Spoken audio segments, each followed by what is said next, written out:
Thomas Tuchel is not going to save England from the abysmal recovery that they're going to have. I know it's not related necessarily to this weekend's performances, but it happened this weekend, and I can't stop thinking about it and how everybody is saying that he is going to be their savior. There's no chance. The guy is a fill-in of a fill-in manager. He wasn't even their first target. He wasn't their second target. He was just the guy that was like, I guess we can get him if everybody else looks like they're going to get hired because their teams are doing well. And that's what happens. So yeah, that's my overreaction. I know it's not necessarily performance based, but I can't stop thinking about it, man. Like the fact that everybody is all like, "Oh, this is so great for England." No, it's not. Let's calm ourselves before we get too far ahead of it. I think when I talked to Nick about it, obviously in the last episode, I did bring up that question about like, I mean, if he was the guy, if he was England's guy, why didn't they just hire him when Southgate already like stepped down? Because I mean, he was in the job market, right? He didn't have a job lined up yet. And I mean, it could be a combination of just the poor performance that they had in the international break. I think Carsley didn't necessarily have a great international break for England. And then on top of that, I guess, which I don't know, I don't know how England felt pressed to do this by the English media, but I guess the rumors of Ten Hag might be getting fired uh, came up, and Tuchel was, I guess, the next in line. I guess he was the one that was being talked to for the Manchester United job, and they just said, "Well, we can't miss out on this guy," because I do think, and there was one guy that was like, "There's no Pep is too good for the English job," and you're probably right.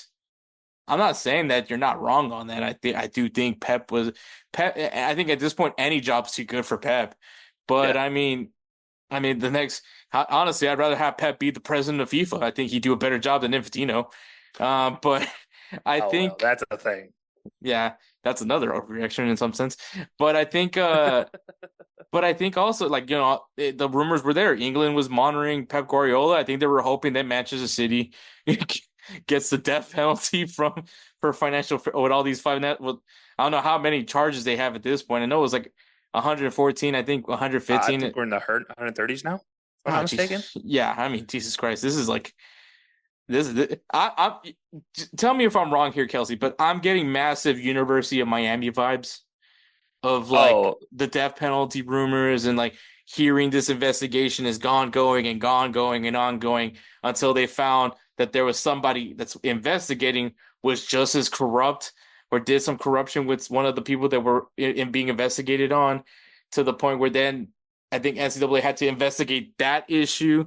And so then to the point where they're like, all right, well, we got nothing here. So yeah. I mean, you can go there. We can go to the USC Reggie Bush Heisman Trophy uh, taken mhm. away. We can go SMU's death penalty the first time around. Like there, yeah. This just feels like.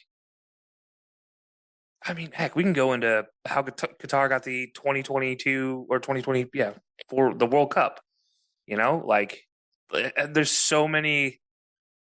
Something about this doesn't fit type of situations, and you're just wondering when the penalty is ever going to come, if it's ever going to come, and nobody seems to want to pull that trigger and be that. Really, that's what it feels like. Really, at the end of the day, is nobody wants to seem to be on the end of the smoking gun. They all want to have the smoking gun. They want to make it happen, but at the same time, nobody wants to have the history notation of being the guy that did that or being the gal that did that. That shut down Man City for however long. Just it's not like a Portsmouth situation where Portsmouth got relegated and due to financial issues. This is a bigger deal. This is a team that's been overperforming a lot lately. So yeah, it's I think it's twofold. Yeah, I think there's some sketchy stuff in the background, but I also think there's nobody that wants to be on the hook for it because in 10 years, FFP rules are not going to be here. So they're going to change it again. So yeah, it's gonna be interesting to see what happens if anything ever does happen. I mean, at this point in Yeah, time, I might as well. I'm expecting to be dead by the time it actually happens. yeah, I agree. I think at this point, like the contracts are just going to get even, and not even contracts, the signings, like Yeah, the transfer prices are just going to be astronomical. I mean, we're not that far off from a 300 million, yeah, transfer. We're not that far off from a A 300 500. million within the Big Five league specifically, because I mean, obviously you have the Saudi league paying however much money for Yeah, and I teams. mean, like, the rumors that, PSG wants to get Lamine Yamal, and I mean that honestly might be 500 mil right there. Yeah. But yeah, it's got these the transfer fees are just going to get significantly higher. Financial fair play, like I said, it's just one massive joke. But kind of coming back to the whole Tuchel thing, I think that, obviously English FA was trying to monitor that. Maybe they felt some sort of pressure where they're like, well, if that doesn't pan out, because I think that trial's gonna go on for at least a year, at minimum a year. It's gonna keep going. It's just 115 charges. That's a lot of charges to go through. But Yep.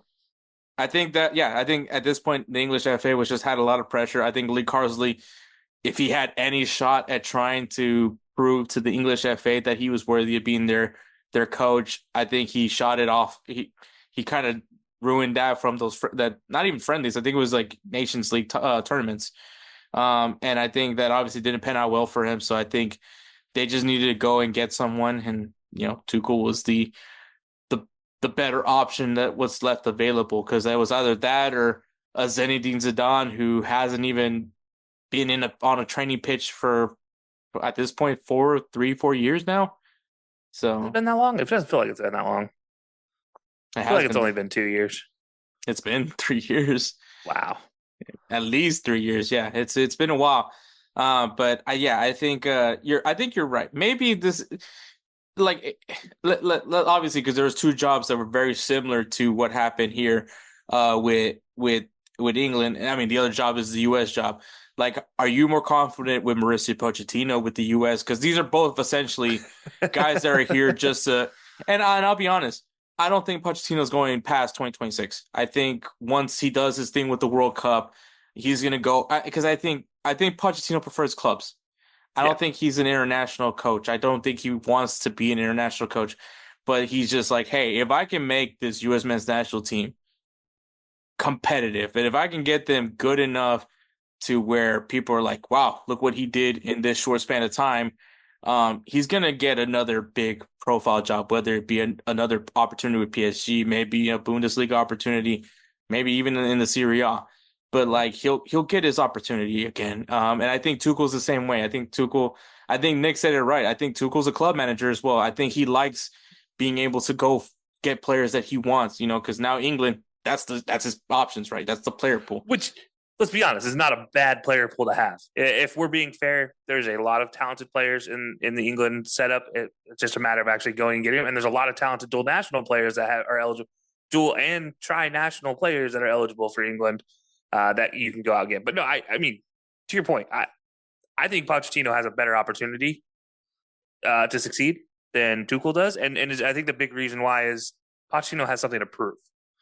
Tuchel is still riding high off of gifts in his coaching career, and I feel terrible saying that, but it does kind of feel like that. Whereas Pochettino, he has something to prove. He wants to prove that he can take what should be a powerhouse international squad and turn them into that on their home soil and become a legend coaching in just 2 years, and then parlay that into his own next career stop, like he did previously with Tottenham, and then when he moved on. Like he has something to prove. Tuchel, on the other hand, it feels like it's very much something that's just like, yeah, I'm here. I'm just filling in.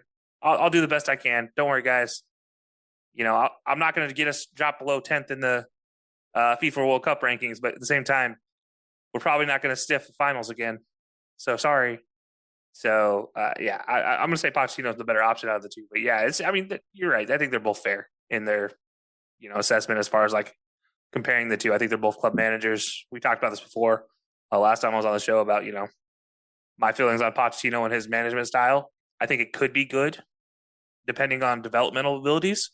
Just because if you can set a developmental plan for an entire organization from top to bottom in U.S. soccer, then okay, maybe we can do something there.